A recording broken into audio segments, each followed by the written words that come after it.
আজ 3 দিন হয় আমরা বাংলাদেশে এসেছি। তো আজকে সন্ধ্যায় নাস্তা হিসেবে আমার হাজব্যান্ড সবার জন্য মজাদার একটি আইটেম তৈরি করতেছে। সে এটা ইতালিতেও মাঝে মাঝে তৈরি করে।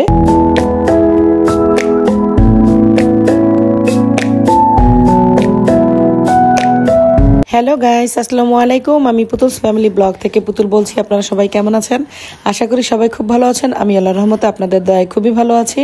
দেখতে দেখতে আমাদের বাংলাদেশে 3 দিন হয়ে গেল। বাংলাদেশে এসে কলই শাক দিয়ে ভাত খাচ্ছি। তো কলই শাক তো অনেকদিন মিস করলাম। সব রান্না আমি করছি। আমি তো শুধু ভাজি করছি আর ডাল রান্না করছি। আম্মু করছে।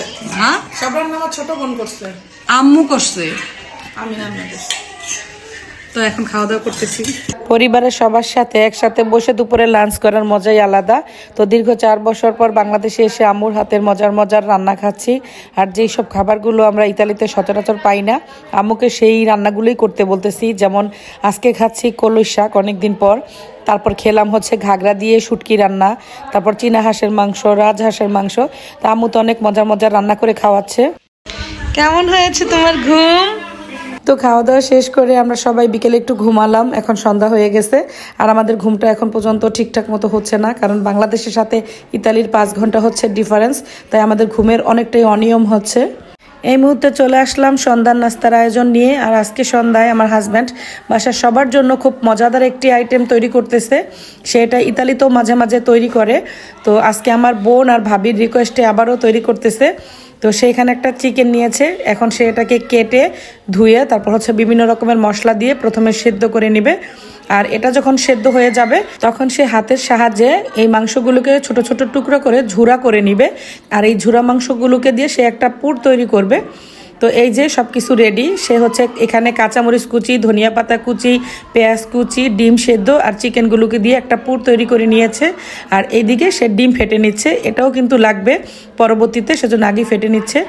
আর এখন নিয়েছে সে কিছু ব্রেড। এখন এই ব্রেডগুলোর চারিপাশের যে অংশগুলো আছে সে এখন এগুলোকে কেটে নিবে। আর কাটার পরেই তারপরে হচ্ছে এগুলোর ভিতরে সে পুরগুলোকে দিয়ে প্রথমে হচ্ছে ব্রেডগুলোকে স্যান্ডউইচের মতন তৈরি করে নিবে। তারপর এগুলো ডিমে চুবিয়ে একটা একটা করে ফ্রাই করা হবে। তো আজকে আমার হাজব্যান্ড এটা সবার জন্য তৈরি করতেছে। তৈরি হয়ে গেল আমার হাজব্যান্ডের হাতের তৈরি আজকে সন্ধ্যার মজাদার নাস্তা। তো প্রথমে আম্মুকে খেতে দিয়েছি আর আম্মু খেয়ে বলল তার কাছে নাকি এটা খুবই ভালো লেগেছে। কেমন হয়েছে সৌরভ? আলহামদুলিল্লাহ ভালো হয়েছে। আমার ভাই থেকে আসছে, আমাদের এটা হয়েছে ফার্স্ট টাইম এটা টেস্ট করতেছে। এটা খুবই মজাদার হয়েছে। তাই? হ্যাঁ হ্যাঁ। এরপরে কে খাওয়াবে? সে তো আইসা একটা রেসিপি বানালো, এখন এরপরে কার পালা? আমার পুতুল খুব পারলা।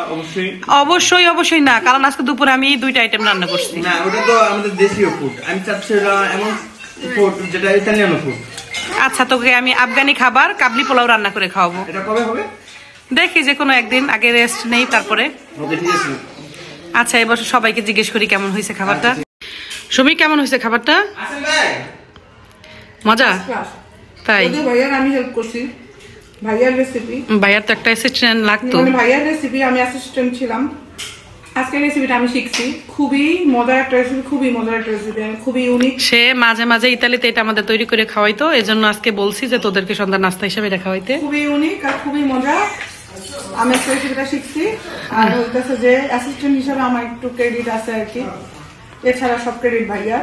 ক্রেডিট তো তোর নিজে নিতে হইব, পাবলিক তো আর খায় না। এই পাবলিক তো তোর ক্রেডিট দিতে পারবো না। খুব মজা। ওকে ভাই, কেমন লাগছে?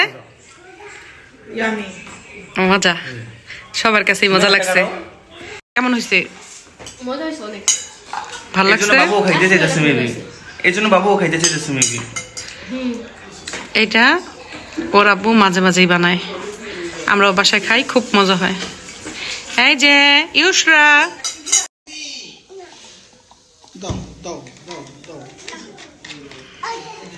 আজকে সন্ধ্যায় আমার হাজবেন্ড সবার জন্য খুবই মজাদার একটা রেসিপি তৈরি করেছে। আমরা এখন খাচ্ছি।